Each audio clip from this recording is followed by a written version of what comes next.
The comment from the Philadelphia Union coach after what Messi did in the match.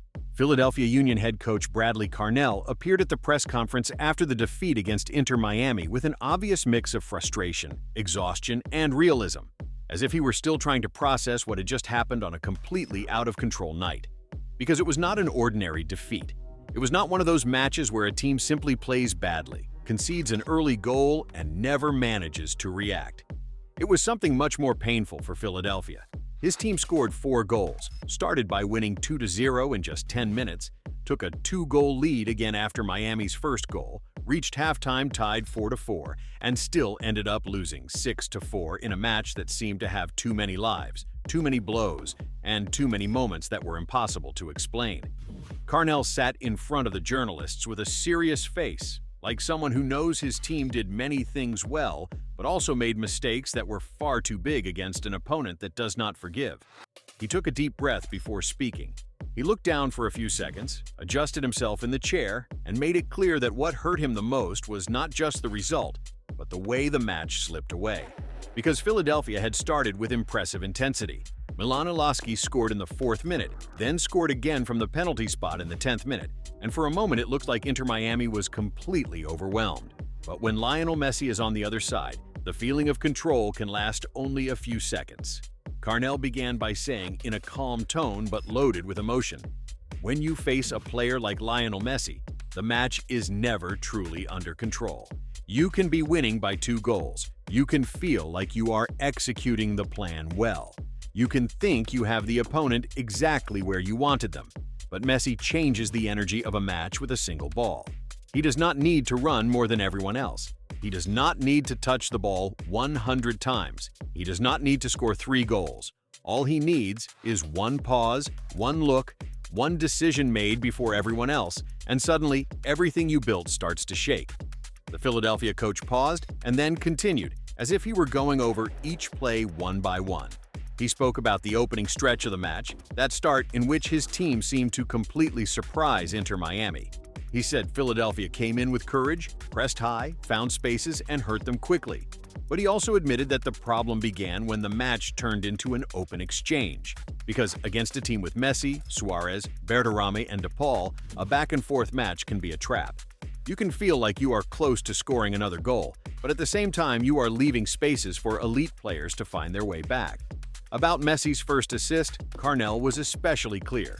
Philadelphia was up 2-0. The match seemed to be leaning their way. But in the 13th minute, Messi appeared inside the box and assisted Germán Berterame for Inter Miami's first goal. For Carnell, that play was not just the goal that cut the lead. It was Miami's first psychological blow. It was the moment when the match stopped feeling comfortable for Philadelphia. The coach explained, "That first assist was much more than a pass. It was a warning. We had started very well, we had found 2 goals very quickly, and the team was confident. But Messi found Berterame in the exact place, at the exact second, and suddenly the match changed. What looked like a solid lead became a feeling of constant danger." Carnell insisted that these are the kinds of plays that are not always understood from the outside. For many people, an assist may seem like simply the final pass. But when you analyze what Messi does before touching the ball, the real difference appears. Where he positions himself, how he draws the attention of the defenders, how he waits a fraction of a second longer than the rest, how he does not force the play, but lets the play open up on its own. And when the space appears, the pass is already released with a precision that does not allow you to react. According to Carnell, that was what complicated Philadelphia the most throughout the entire night. Not just defending Messi, but defending everything Messi can imagine before everyone else.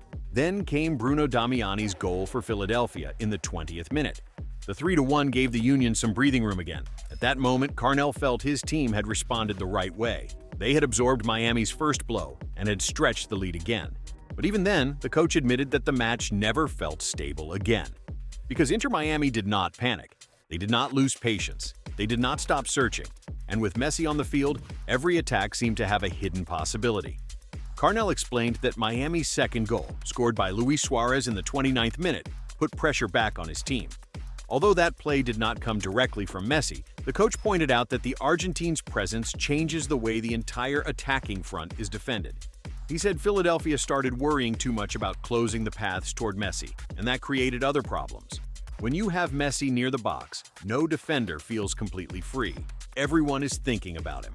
Even when he does not touch the ball, he is conditioning you. Even when the play ends with another player, his presence has already done something. He moved you, pulled you out of position, forced you to look where he wanted you to look. But the hardest moment for Carnell came in the 42nd minute. Messi again, Berterame again, another assist that found the exact space to hurt them. The match became 3-3, and Philadelphia's early lead disappeared completely. Carnell spoke about that second assist with a mix of admiration and pain. He said, "On that play, we felt like we had managed to close the path for him.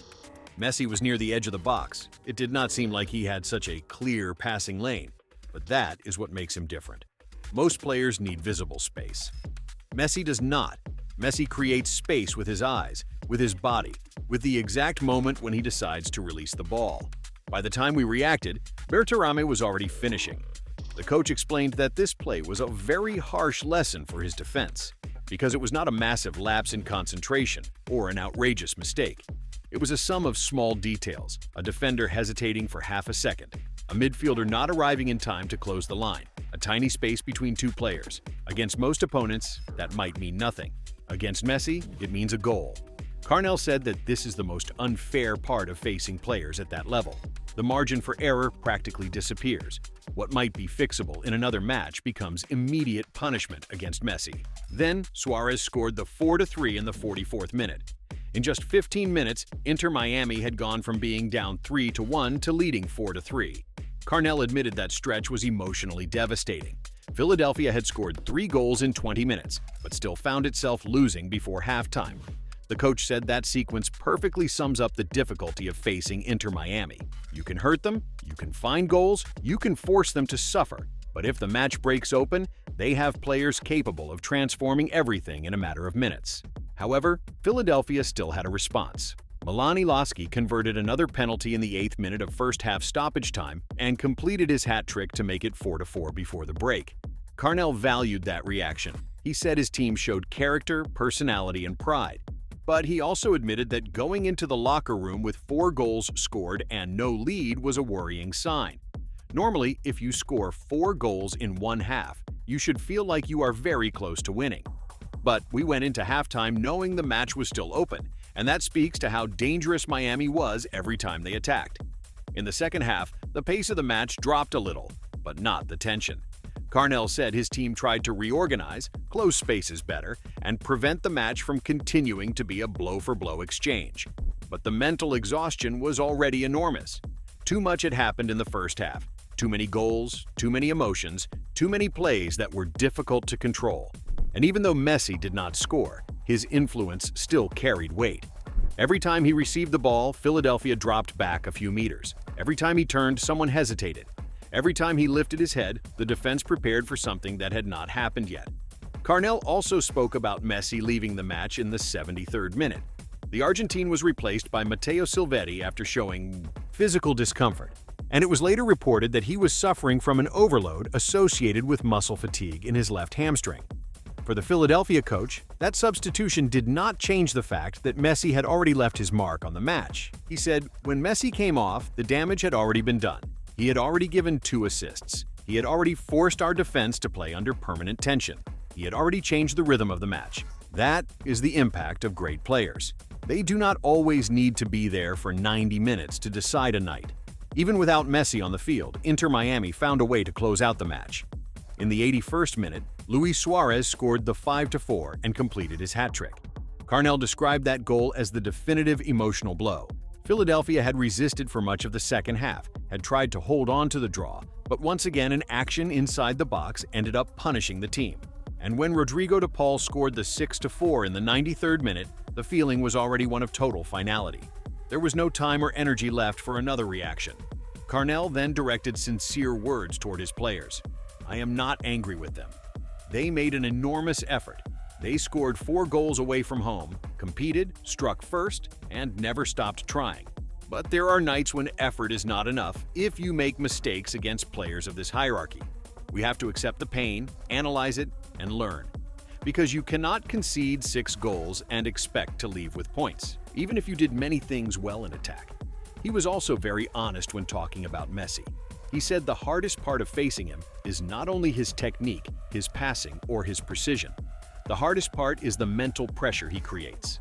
Messi forces you to think too much. He forces you to defend possibilities, not just actions. He makes you ask yourself whether he is going to pass, whether he is going to shoot, whether he is going to wait, whether he is going to draw one more defender. And while you are trying to answer those questions, he has already made the decision.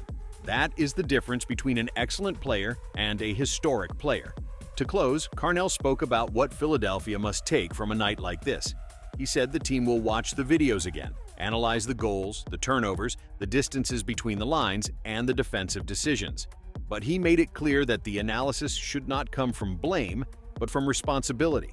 Because matches like this can destroy a team's confidence or make it grow. It depends on how they are processed. And he concluded with a phrase full of respect. "I know our fans are upset, and I understand it. Losing 6-4 after starting by winning 2-0 hurts a lot. But you also have to recognize when you have one of the most intelligent players this sport has ever seen in front of you. Messi did not need to score to change the match, assisting, attracting defenders, thinking, and deciding before everyone else was enough.